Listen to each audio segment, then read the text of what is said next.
One of the and we heard it again just now, and my good friend Brian McLaren would also agree with it, is that one of the biggest contributors to the problems is Christianity in the church. And, I'm willing to accept that to a certain degree. But I think it's become one of those cliche sayings that everybody wants to point the fingers at Christianity in the church for being the problems with creation.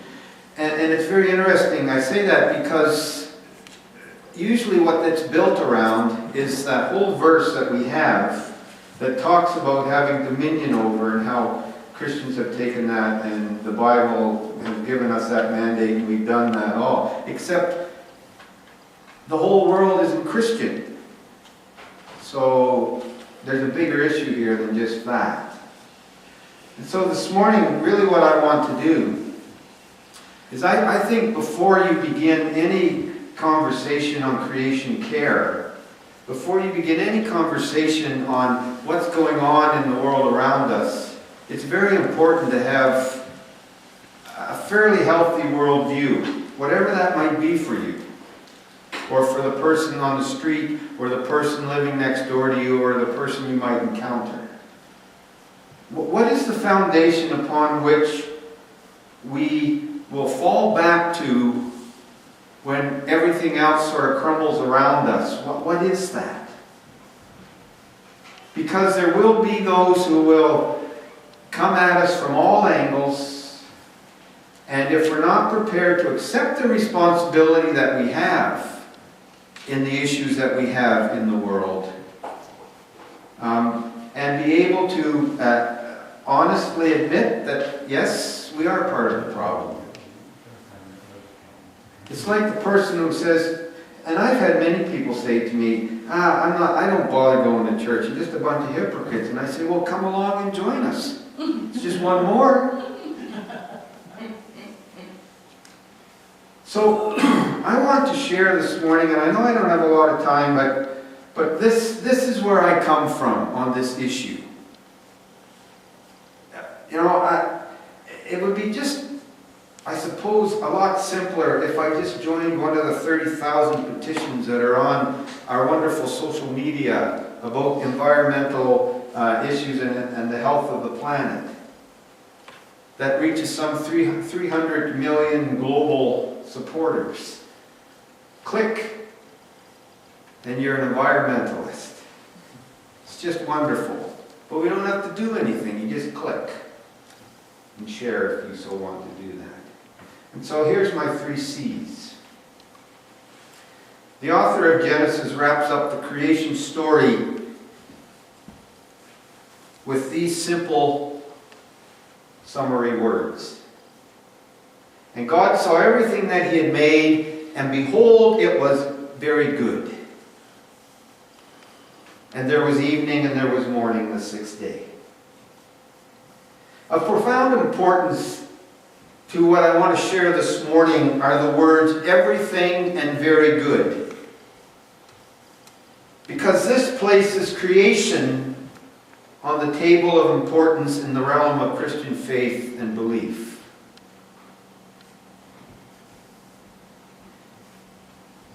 And there's a couple of other scriptures that I include with that help me keep my feet moving in this crazy world. 3 directives, I'm going to say, from God, which ought to lead us to actively honor with our lives his summary of creation that is recorded for us in Genesis. Genesis 1 verse 28 says, and God blessed them, and God said to them, be fruitful and multiply and fill the earth and subdue it, and have dominion over the fish of the sea and over the birds of the heavens and over every living thing that moves on the earth. And we read in Acts chapter 2 these words, and they devoted themselves to the apostles' teaching, and the fellowship, to the breaking of bread, and to prayers. And awe came upon every soul, and many wonders and signs were being done through the apostles, and all who believed were together and had all things in common. And they were selling their possessions and belongings and distributing the proceeds to all as any had need, and day by day attending the temple together and breaking bread in their homes. They received their food with glad and generous hearts, praising God and having favor with all the people. And the third verse, which finds itself settling in somewhere between the other two, and provides the very foundation for all things Christians, and perhaps better stated, all things pertaining to being a Christ follower. It's found also in the Gospel of Mark, but I read it from Matthew 22 this morning, verse 34 through 40. But when the Pharisees heard that he had silenced the Sadducees, they gathered together, and one of them, a lawyer, asked him a question to test him. "Teacher, which is the great commandment in the law?" And he said to him, "You shall love the Lord your God with all your heart, and with all your soul, and with all your mind. This is the great and first commandment, and the second is like it." They didn't ask for the second, but they got it. "You shall love your neighbor as yourself. On these two commandments depend all the law and the prophets." Writing in his book, The Story of God, The Story of Us, Sean Kaleden muses there are several excellent books that offer an overview of the Bible. But thus far we have not been able to find any that tell the big story in story form. As you read the story of God and the story of us, alone or with others, our prayer is that you will be drawn into the narrative, and that your life will be shaped by the story in such a way that you find yourself caught up in the mystery and the wonder that is the life of God's mission in and to our broken world. And Kaleden in that book writes in story form and lays out the great grand story of God in a series of interconnected stories from creation to consummation. In similar format, I bookend the great commandment of Jesus with the call to care for creation and a description of life lived in community. What are my 3 C's? Creation, Christ, and community. That's what I fall back to when the world crumbles. And that's from the platform of which everything I do is developed. But sadly, neither call is prevalent in our modern day rendition of the Christian church, perhaps, and yet we are able to be hopeful that in part they both can be reclaimed. I'm not denying the fact that creation has not been a big part of the church. But as I look around the world, creation hasn't been a big part of the world, period. Unless I can make money off of it. If one builds for themselves a view of life based upon God's view upon the completion of all of creation's acts, that all of creation was very good, then one begins to develop life lived together with a we focus and not an I focus. As I ponder the work of creation and my place within it, I conclude this, that not now nor ever was I to go it alone in this world. We were created for relationship, and our life journey was to be with creation, not above or beyond it. We call this community. And community is lived both with fellow humankind and with with the larger scope of all of creation. And in the world of my faith journey, I've experienced more attempts to develop and live the community experience with fellow humankind than I have experienced attempts to live it with the larger scope of all of creation. And although we within Christianity have separated the gospel into social and salvation, we likewise have separated the community of faith and creation care into two camps. And for all intents and purposes, ignored one. But I ask in light of Genesis 1:31, can these really be separated? Can they really be separated? You know, we have become very adept at creating dichotomies within Christianity. For instance, those who say that the soul is all that is of importance will most likely pay lip service to caring for humankind, social needs and whatnot, and may not even make mention of creation care.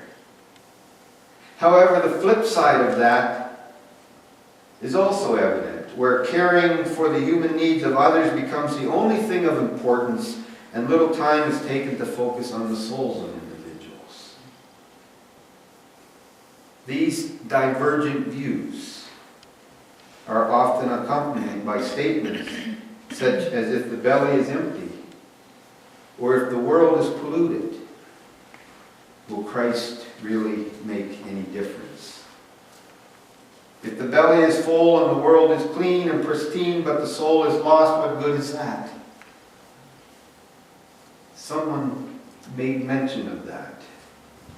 His name was Jesus. When he said, what does it profit a person if he or she gains the whole world and loses his soul?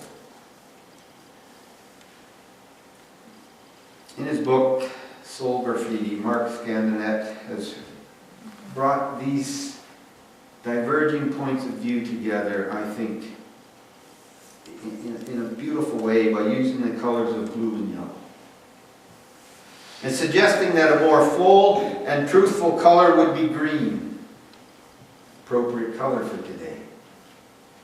In the beautiful image, he has brought the seemingly opposite views into one. Both views will present, but now diverging, but converging for blue plus yellow equals green.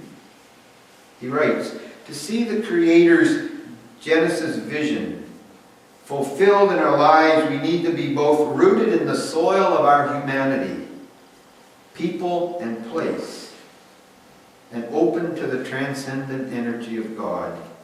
Jesus demonstrated a life that was grounded in humanity and struggled and open to the energy and breath of God. And we find in the marketplace caring for the needs of people, and on a mountainside connecting with the Eternal Father.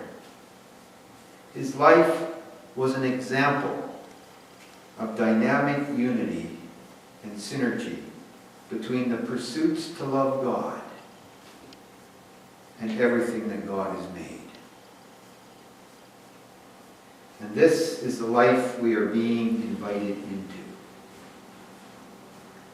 We each search for how to find ourselves in the greater wholeness of the Genesis vision. Learning to care about everything that God cares about. That's the Genesis vision. And this is an important step along the path towards making a life in the way of Jesus. Those words are challenging to us. If we face them honestly, for most of our faith journey has focused on our personal faith and things spiritual, but little emphasis placed upon creation care. And I'll admit that. But I'm not going to take all the fault.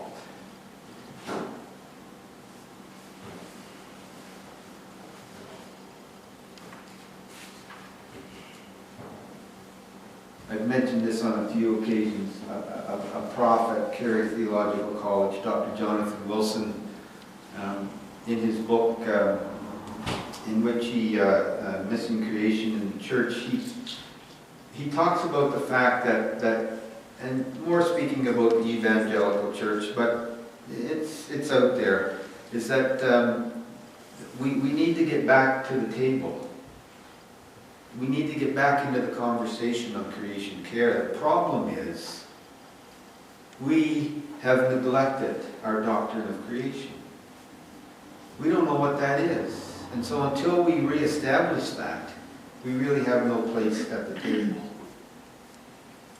Our care for he says he maintains that before we can return to the conversation, we desperately need to rebuild. It's not that it was never there. It just got pushed in another direction. But it's a construction project, I might add, monumental proportion. Perhaps in a very simplistic way, Brian McLaren lays down the challenge for Christianity, and regardless of what you think of Brian McLaren and his writings, before This Changes Everything came out, Brian had already written a book called Why Everything Must Change. And he speaks of the need that everything must change. When the world's biggest problems and Jesus' good news collide, what happens? And in his book, by this title, he speaks of our global crisis as being traced to 4 deep dysfunctions. And I'm going to quickly give them to you this morning.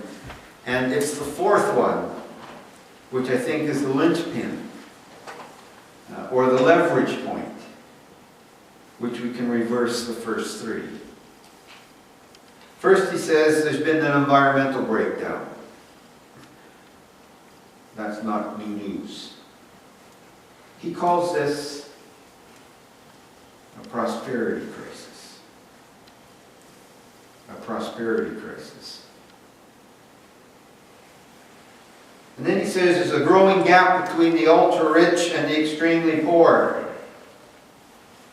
The sort of the 1% to 2% on top of the world and everybody else down here. He calls this an equity crisis.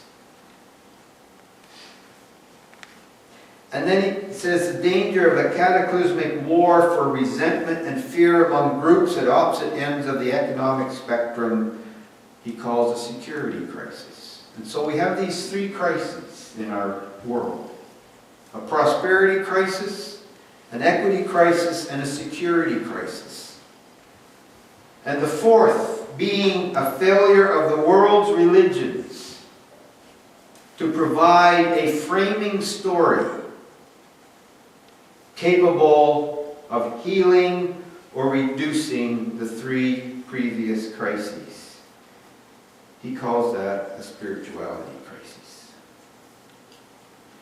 And he goes on in that book, and I'm not going to take the time this morning to read a paragraph in there that talks about this framing story, but it depends what your basis is on that framing story, how you're going to view the world and everything that is in it, and how you're going to operate it.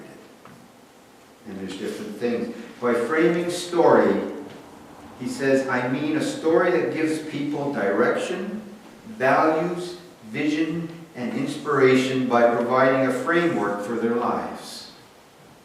It tells them who they are, where they come from, and where they are, and what's going on. Where things are going, and what they should do. We have to work at developing that. We have to work at developing our framing story. It's hard work. These crises, as McLaren calls them, are not simple issues. Each creates enormous issues to deal with that move beyond the realm of my little world and into the world of power and political and financial kingdoms. So easy is the temptation to just throw up one's hands and give up, and yet I believe these issues speak of a fundamental, urgent need to rediscover community, individually, locally, nationally, and globally. It does bring us back to the authentic call to become attentive and responsive communities. A call which invokes much discernment. What Ruth Haley Barton described as, first of all, a habit, a way of seeing that eventually permeates our whole life. It is a journey from spiritual blindness, not seeing God anywhere, or seeing Him only where we expect to see Him, to spiritual sight, finding God everywhere, especially where we least expect it. Creation, community. John Vanier reminds us of this. Jesus did not come into the world to explain suffering nor to justify its existence. He came to show us that every pain, every hurt we experience can become an offering, and thus a source of life for others in and through Jesus' offering of love. Humanly speaking, this all seems impossible and incomprehensible. It is only in and through the grace of the Holy Spirit that we can learn to make it an offering, and so begin to discover in this humble gift a mystery of love and communion, a mystery which gives life to the world, a mystery which, one might add, requires much discernment to unravel. This is a movement into true community, one which is concerned about the common good.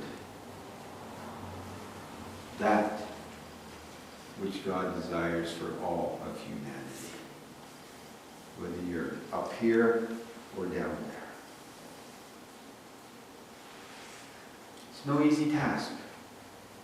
No simple 3-step procedures or a how-to book for a quick read and fix.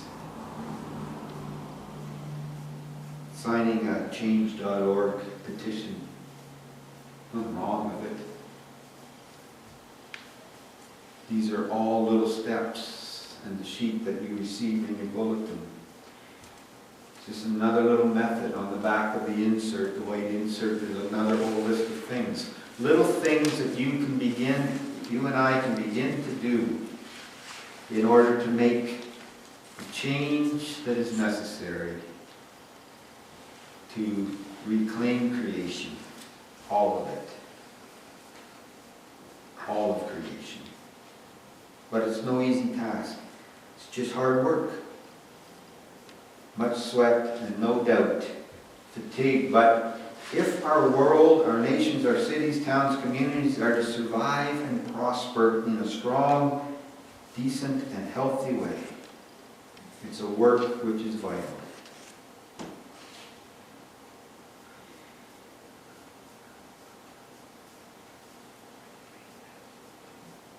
Let me close with a quote from John Vanier. In the midst of our broken world, our communities and our families are called to become like little oases. Humble places of love where we try to live covenant between us and in solidarity with the weak and the suffering throughout the world. Our communities are not cut off from the world. They are open to others in the local community and neighborhood, as well as to those who are far away. We are all part of one and the same body, each one of us, in his, her own way, breathing the same breath of the Spirit of God.